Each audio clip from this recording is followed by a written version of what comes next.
So hello everyone, welcome to coding terminal. आज हमारा day 21 है 75 डेज डीएसए चैलेंज का। और अब तक हम 20 प्रॉब्लम्स डिस्कस कर चुके हैं, मोस्टली जिनमें से सारे प्रॉब्लम्स एरेज के हैं।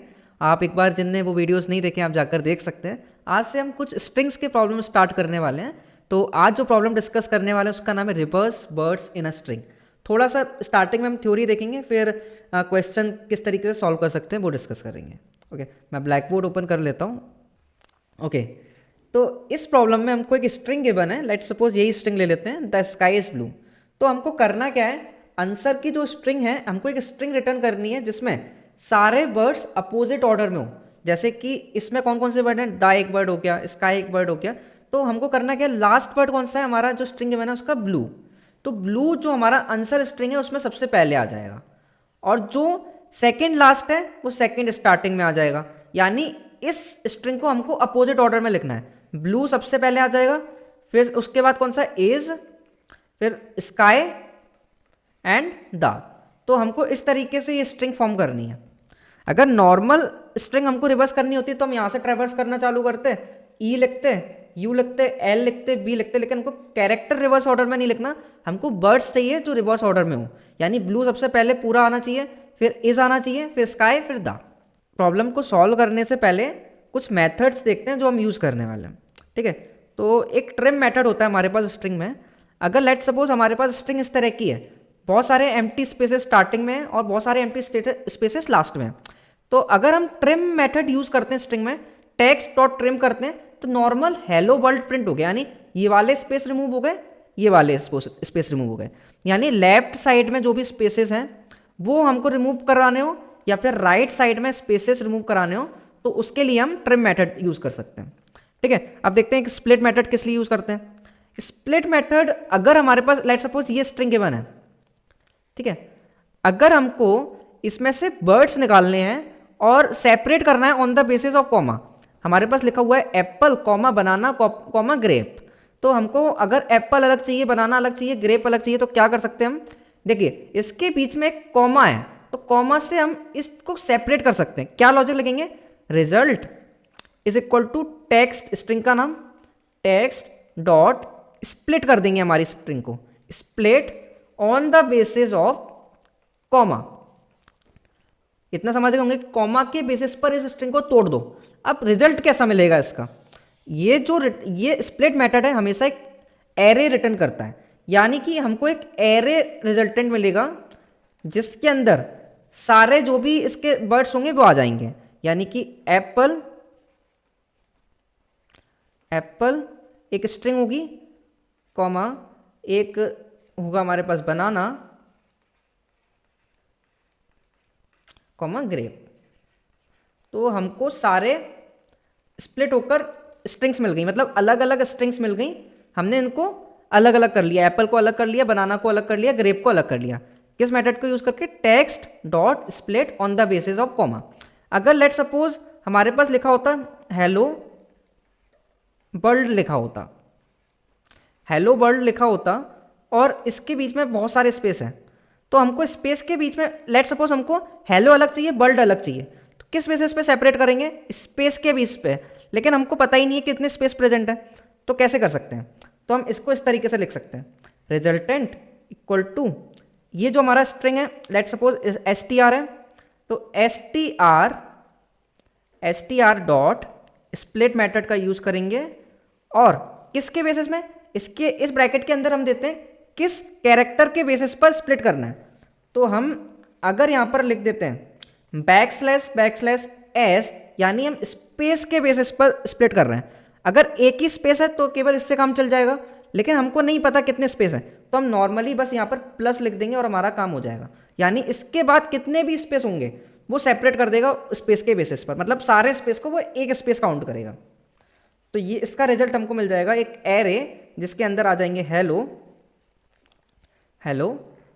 एंड एक और स्ट्रिंग वर्ल्ड। इतना आपको क्लियर हो गया होगा। और मैंने यहाँ पर कुछ स्ट्रिंग के बेसिक मेथड्स लिख रखे हैं जो यूज़ करते हैं। जैसे कि लेंथ हम मेथड यूज़ करते हैं, अगर स्ट्रिंग की लेंथ निकालनी हो एस डॉट लेंथ, तो ये हमको रिटर्न कर देगा स्ट्रिंग की लेंथ। और लेट सपोज हमारे पास एक स्ट्रिंग है हेलो, और हमको पता लगाना है कि सेकंड इंडेक्स पर कौन सा कैरेक्टर प्रेजेंट है। सेकंड इंडेक्स कौन सा होगा, zeroth index, first index, second index, यानी एल प्रेजेंट है, तो कैसे निकाल सकते हैं, कैर एट 2, यानी character eight second index. And और अगर आप सी प्लस प्लस में कोड कर रहे हैं तो आप नॉर्मली इस तरीके से भी लिख सकते हैं, स्ट्रिंग ऑफ 2, ये आपको सेकंड इंडेक्स पर कैरेक्टर रिटर्न कर देगा। और ट्रिम आप हमने देख ही लिया है, 2 लोअर केस अगर इस तरीके से लिखा हुआ है कुछ ए बी, तो इसको पूरी स्ट्रिंग को लोअर केस में कन्वर्ट कर देगा, यानी ए एंड बी।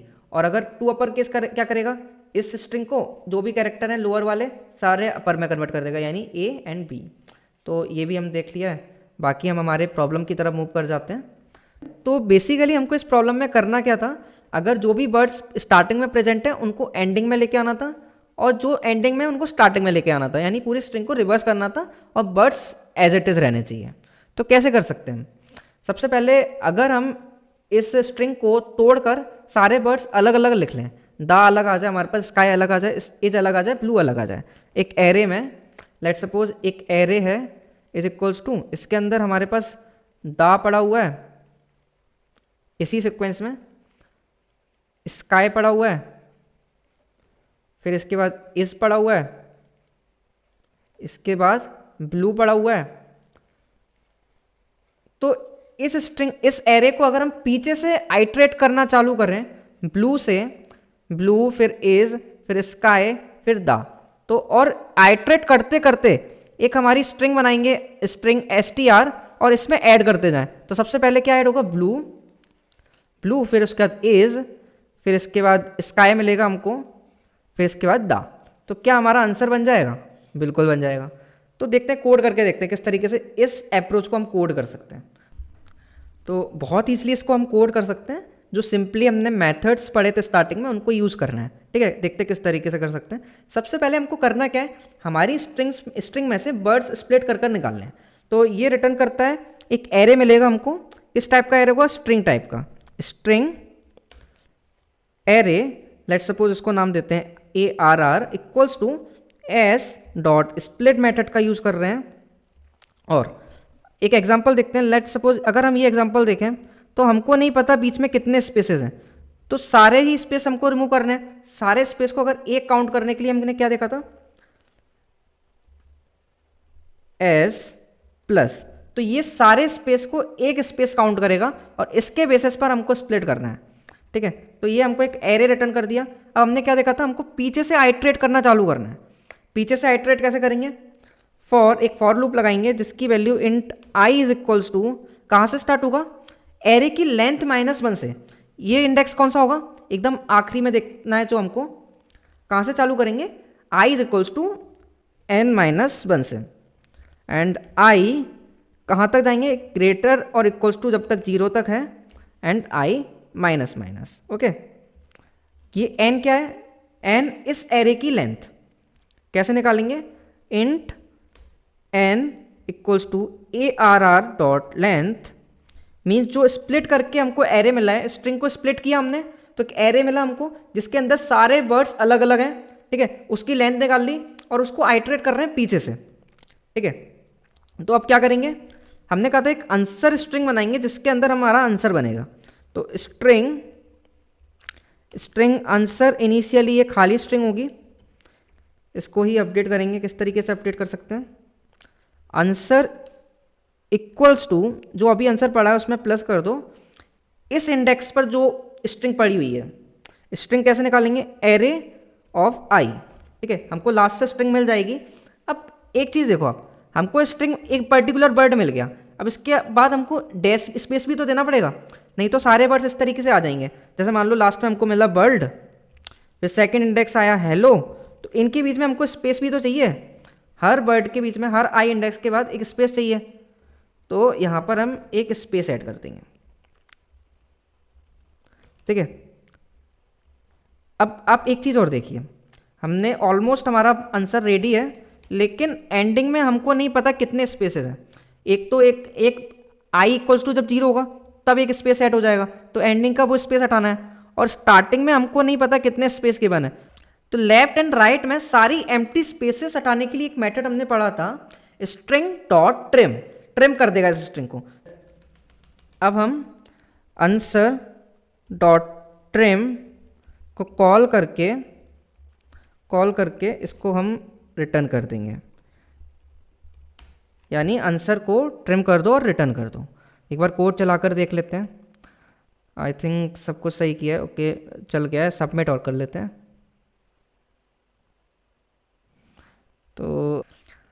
तो हमारा कोड सबमिट हो चुका है। अब एक बार किस तरीके से कोड रन हो रहा है line by line dry run करने चलते हैं। मैं ब्लैक बोर्ड ओपन कर लेता हूँ। ओके, तो राइट साइड में मैंने कोड लिख रखा है और ये एग्जांपल दिया, इसी एग्जांपल पे हम ड्राई रन कर लेते हैं। तो सबसे पहले तो ये थर्ड लाइन चलेगी, array is equal to s dot split, और ये स्पेस के बेसिस पर, ठीक है। तो एरे के अंदर क्या आ जाएगा, एरे इज इक्वल्स टू हमारा द स्काई, सेकेंड होगा हमारा स्काई, एक थर्ड स्ट्रिंग होगी हमारी इज, फोर्थ स्ट्रिंग होगी हमारी ब्लू, ठीक है। ये हमारा हो गया ये वाली लाइन। अब नेक्स्ट लाइन पे चलते हैं, n equal to array dot length, यानी एन की वैल्यू इस एरे की लेंथ, इसमें कितने एलिमेंट प्रेजेंट है, 1 2 3 4, तो एन इज इक्वल टू 4, ठीक है। एन इज इक्वल टू 4 यानी आई की वैल्यू स्टार्टिंग में क्या होगी, एक आंसर स्ट्रिंग और बनाइए जो इनिशियली क्या है, एक आंसर स्ट्रिंग है जो इनिशियली है खाली स्ट्रिंग, ठीक है। और i इज इक्वल्स टू, अब ये वाले लूप चलेगा, i is equals to initially n minus 1 यानी 3, तो i इज इक्वल्स टू 3, 0 1 2 3, यानी यहाँ से चलना स्टार्ट होगा लूप। तो सबसे पहले क्या करेगा, answer equal to answer plus array of i, यानी ब्लू प्लस अभी जो आंसर है, अभी तो खाली स्ट्रिंग है, तो आंसर हो जाएगा हमारा, जो आंसर अपडेट होके हो जाएगा ब्लू और आखिरी में एक स्पेस है ना, तो आखिरी में एक स्पेस ऐड हो जाएगा। तो हमारा जो आंसर अब बनने वाला है वो हो जाएगा आंसर इक्वल्स टू ब्लू और एक खाली स्पेस, ठीक है। अब चलते हैं, i इज इक्वल्स टू 2, यानी हर स्टेप में, हर आइट्रेशन में i माइनस माइनस हो रहा है, तो यहाँ पे i इज इक्वल्स टू 2 हो जाएगा।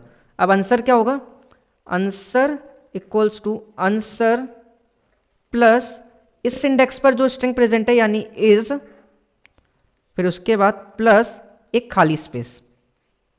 तो इस केस में जो आंसर होने वाला है वो हो जाएगा, अभी क्या है ब्लू के बाद एक खाली स्पेस, फिर इज और एक खाली स्पेस, तो ये हमारा अपडेट होकर आंसर हो जाएगा, ठीक है। ये अगर हमारा आंसर हो गया, ठीक है, मैं एक बार इसको इरेज करके सही से लिख लेता हूँ, ये हमारा आंसर हो जाएगा। तो इसको मैं अच्छे से लिख लेता हूँ। तो अभी हमारा आंसर जो हो जाएगा वो होगा ब्लू स्पेस इज स्पेस, ठीक है। अब i इज इक्वल्स टू 1 के लिए चलेगा, i माइनस माइनस होगा, i माइनस माइनस हुआ, i इज इक्वल्स टू 1 के लिए चलेगा।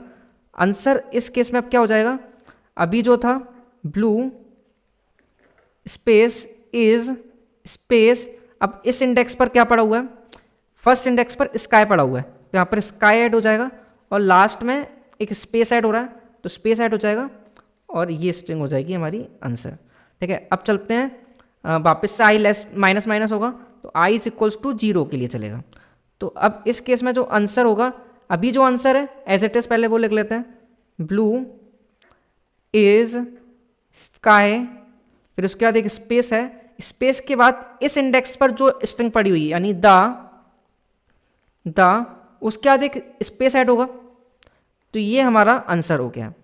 अब लास्ट में आपको समझ में आ रहा होगा हम ट्रिम क्यों कर रहे हैं, क्योंकि हमारे पास राइट में हो सकता है लेफ्ट में भी कुछ स्पेसेस हो, तो लास्ट में हम जो आंसर डॉट ट्रिम करेंगे तो ये क्या हो जाएगा, ब्लू इज स्काई द, और ये लास्ट का स्पेस रिमूव हो जाएगा, तो ये नॉर्मल स्ट्रिंग बचेगी और हमारा ये हम कर देंगे रिटर्न। ये जो स्ट्रिंग है हमारी, इस स्ट्रिंग को हम रिटर्न कर देंगे, ठीक है। वापस से मैं लीड कोड ओपन कर लेता हूँ। तो आई होप आपको ये प्रॉब्लम अच्छे से क्लियर हो गया होगा, और आने वाले वीडियोज़ में हम स्ट्रिंग के बहुत अच्छे प्रॉब्लम डिस्कस करने वाले हैं। तो चैनल को सब्सक्राइब कर देना। Thank you so much for watching the video. Thank you.